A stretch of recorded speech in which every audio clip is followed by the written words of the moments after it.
Hello and welcome to FPL Mate, your best mate for Fantasy Premier League content for the 2022-23 season. My name is Dan and it's time for a final Gameweek 38 tier list video of the year. Our final tier list video. Absolutely amazing that we are this close to the end of the season, guys. So if you have enjoyed the tier list video series this year, please do drop a like, do subscribe if you are new around here. And I think let's have a look at this final tier list.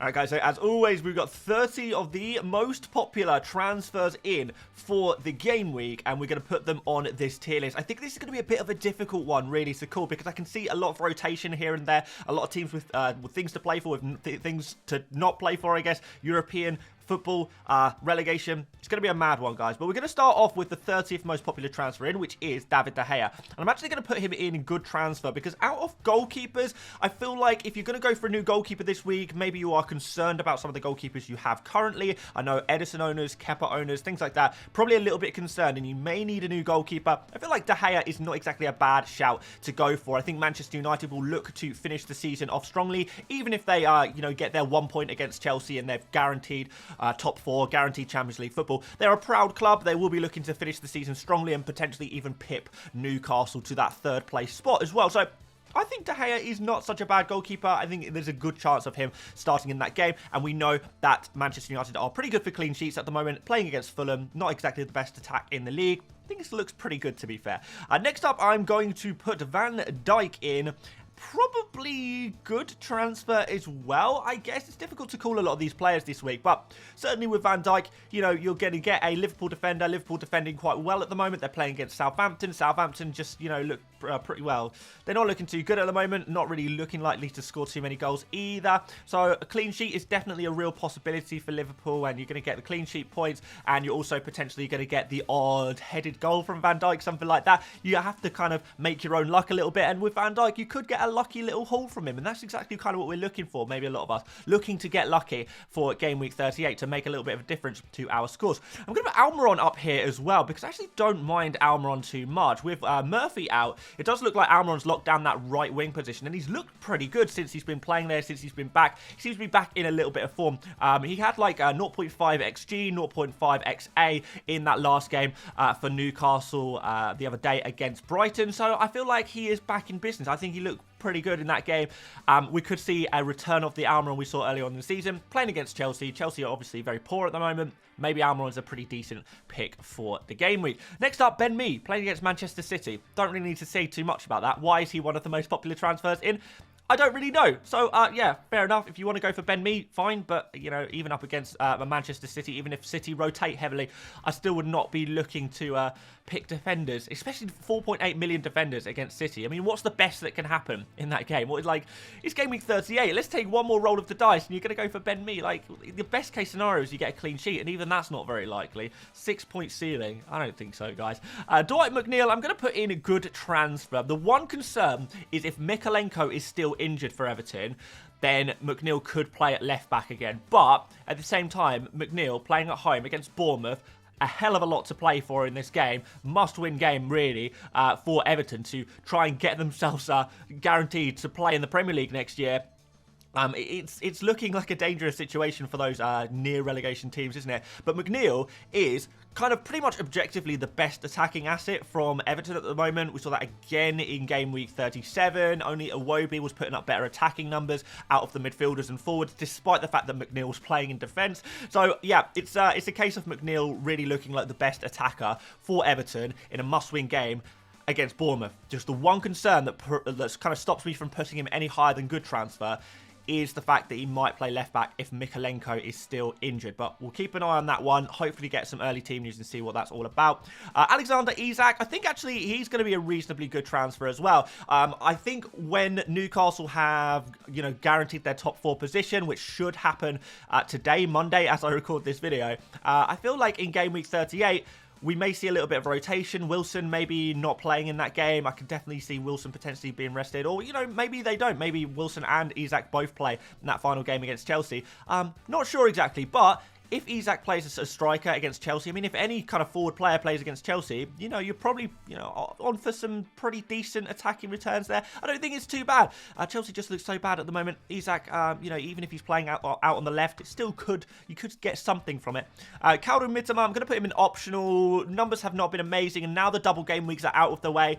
Kind of difficult to justify Midsomer now, and obviously Brighton have kind of locked down that 5th place position now, 6th place position in the Premier League table. So Midsomer, we already know that he has been struggling for playing so many games recently. Maybe Game Week 38 is going to be a rest for him or reduced minutes, and even if he was on the pitch, the FPL returns have just not been coming from too often recently. Trossard, I'm going to put him in a void. Not so much of it as an avoid as Ben Mee, but I just don't really trust Arsenal too much at the moment. I think there's a chance that Reiss Nelson comes in, and even when Trossard is playing, the likes of Saka and Ødegaard are still putting up better numbers than Trossard, so it doesn't really seem like too much point in going for Trossard right now. Awoniyi, I'm going to put him in optional.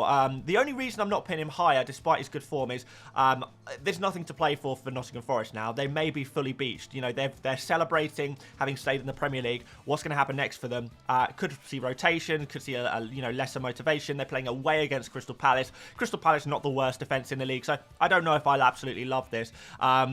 Yeah, not fully convinced. I'm going to put Jesus in optional, and I think I was really in this video, I was thinking, am I going to put the Arsenal attackers really low or really high? I don't really know where I'm going to put them. After that game against Forest for Arsenal, it's just really not looking good for them at the moment. But they play Wolves at home. And Wolves, if we can say anything about Wolves, is that they've been so bad when they've been playing away from home, and that's exactly what's happening. Arsenal, we know they have good attackers, and maybe they'll be looking to finish the season with on a little bit more of a positive note, I suppose, and maybe we could see Arsenal turn up in that game. Wolves, nothing to play for, terrible when they play away from home. Actually, could some of these Arsenal attackers be okay? I'm not going to go all in on them right now and say, oh, must buy, you have to get these Arsenal attackers, but I do think they are still worth considering despite Arsenal's poor form recently. I'm going to put Alisson up here in the good transfer section as well, maybe even slightly higher than Van Dijk. Again, if you were looking for a goalkeeper, it looks like De Gea and Alisson, these are two kind of more trustworthy goalkeepers you can go for, playing for big teams, playing in fairly good fixtures as well. Of course, you can, of course, go for the likes of Johnston at Crystal Palace against Forest, Pickford for Everton against Bournemouth, but they're a little bit more risky, and they have been playing for weaker defences across the whole season. But yeah, De Gea and Alisson, I quite like them. Alisson always good for a save or two as well. You know, Southampton don't have great finishes, so that could be pretty good. Cody Gakpo, let's put him in good transfer as well. I wouldn't mind going for some attackers in that Liverpool team against Southampton. The only concern about Gakpo is why I'm not going to put him any higher than this is, I think, just because there is kind of, you know, potential for rotation. Bobby Firmino's last game, is he going to come in and play instead? I don't know for sure. Ben White, straight up avoid. I don't think we go, in defenders in general, I'm not really looking to go for this week unless they are, you know, got a lot of attacking threat or play for a really strong defense. Ben White is neither of those things. So although I do definitely see a clean sheet as something that could potentially happen in this game, you know, it's just not a transfer that I'd really be looking to make. Bruno Fernandes, I'm tempted to put him in great transfer. But I feel like I may be being a little bit generous there. But yeah, it's a game against Fulham. Fulham are one of the weakest defences in the league. Fernandes, as always, in Game Week 37 so far. Super unlucky not to get attacking returns, but I just think this is a pretty decent pick for the game week. In a game week where it's difficult to find a decent pick. McAllister, I'm going to put in optional. I'm going to put him higher than Midsomer, though, to be fair, because I think he is more likely to get starts on penalties as well. So I'm going to put him there around about the same point, though. Gibbs White, going to put him similar situation to Awoniyi. Let's roll through some of these. So Saka, I'm going to put him probably similar situation to Jesus. Obviously, Saka on penalties, so you never know. Could get a cheeky penalty there. But yeah, I like the fixture for Arsenal against Wolves, but the form is obviously not quite there. Mitrovic, I definitely think is optional, but the thing that puts me off him, I know he's a fantastic player, fantastic goal scorer, does really, really well, and has done whenever he's been fit in FPL, pretty much all season whenever he's fit. Playing away against Manchester United, nothing to play for. I'm a little bit concerned that maybe there's not going to be too many goals. We've seen Man United recently keep those scorelines really, really low, and we could see that happen once again. İlkay Gundogan, am I tempted to put him in optional? I'm not sure who's going to be playing, who's going to be starting, who's not going to be starting for Manchester City in this final game. We've already seen some comments from Pep Guardiola, you know, last night, today, that have been kind of circulating, saying, you know, it's party time for Man City, basically. They just want to get these 2 Premier League games out of the way. They're not interested in them. They've won the Premier League. They just want to get on with the FA Cup and the Champions League now.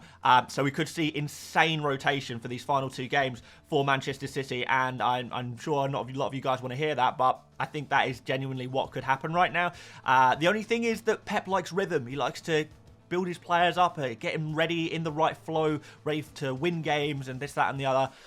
I'm not sure if that's going to happen or not in Game Week 38. I don't know if there's going to be a strong team or a weak team. I guess we'll find out more information as the week goes on. Right now, I would not be going for Gundogan, but I can see him opening up as a possibility, but I'm going to put him in a void for now. Maybe that changes as the game week goes on. Alvarez, on the other hand, I think is a much better pick when he is playing. And even when Man City's team is rotated, you only need one of Erling Haaland and De Bruyne to be rotated in a game of football, and Alvarez is going to be the one playing. And Alvarez off the bench is pretty good as well. I think in general, if Erling Haaland is going to be playing reduced minutes in the last 2 games, I can definitely see that happening. Are we going to see Alvarez playing that final game of the season against Brentford? Potentially. If he does, he could look good. I'm going to put him in good transfer, but risky. Maybe we wait and see if he's likely to play or not.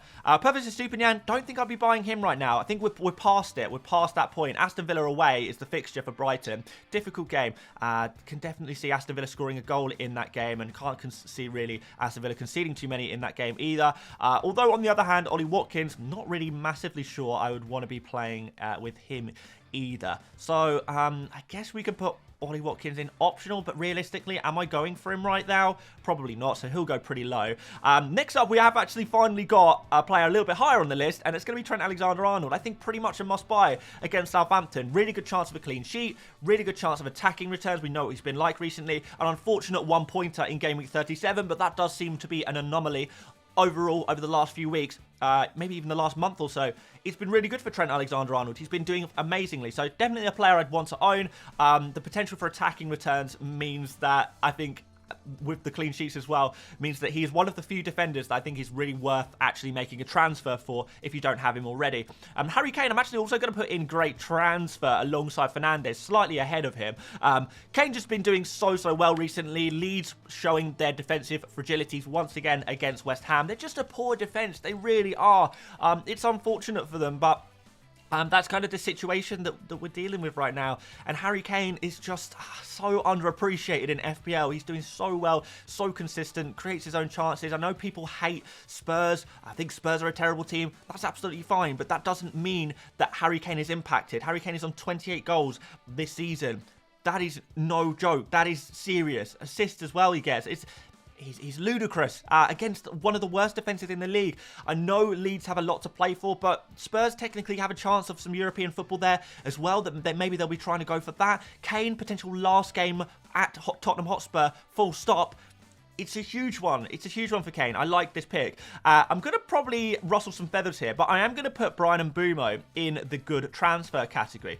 I'll put him alongside Dwight McNeil there, actually. I know that's controversial, but Mbeumo, the main starting attacker for Brentford, the main central striker, now that there's no Tony, Mbeumo on penalties. And yes, he is playing against Manchester City, but we're expecting Man City to rotate, be very much on the beach. Pep Guardiola has basically already said, we are on the beach. We are done. We are done with the Premier League. We just want to play the FA Cup and Champions League final now. We're not interested in the Premier League anymore. So that is going to give some opportunities, maybe create some fragilities. And I feel like even yesterday's game for Manchester City against Chelsea, if Chelsea were a little bit less Chelsea, they probably would have been able to get something against that Man City team because it was walking football, it was a training exercise, it was very casual. So Mbeumo in Game Week 38, I genuinely think could be a surprise package for the game week, and not so bad in terms of differentials, been in good form as well. I'm going to put Luke Shaw in great transfer as well. Another player who I think has a decent amount of attacking potential, as well as clean sheet potential. So you've got the double whammy there. Could be on for a good haul. One of those players who is capable of getting those really nice big scores. Always does well for bonus points for Manchester United whenever they keep a clean sheet as well. So that's something to keep an eye on. Mo Salah is probably the most essential player of the game week, and you'd have to be a very brave person to not have Salah in Game Week 38. He's pretty much as close to essential as an FPL pick can be in Game Week 38. Maybe he's not an absolute essential, and maybe you want to take a risk and go without him. That's absolutely fine if you want to go that way, but it is so dangerous to go without a player in this kind of form against Southampton relegated. Yeah. I guess we'll see what happens in the Newcastle and Manchester United match, but there could even be potential for Liverpool to still have something to play for in this game, in which case Salah must be bought. We got Odegaard up next. Yeah, I think we kind of missed the boat on this bad boy. I guess we'll put him alongside Jesus and Saka. Next up, we've got Callum Wilson. Almost done, guys. Yeah, is he going to be playing, or is he going to be finally rested? It depends what Newcastle will have to play for and what they're kind of thinking, but I don't know. There is potential for Wilson to just play in this final game against Chelsea, and he might do very well in that game. So I'm going to put him alongside Isak. I guess we'll see what happens, which one is playing, which one's starting, which one's rotated. Don't know what's going to happen there yet. And our final player, guys, the most popular transfer at time of recording is Eberechi Eze, and I think I'm happy to put him in great transfer, you know. Decent fixture for Crystal Palace against a Nottingham Forest team with nothing to play for. Eze's just been on absolute fire recently. There's no Zaha there as well, so, you know, we're talking set pieces, penalties there potentially. Nailed on, playing amazingly.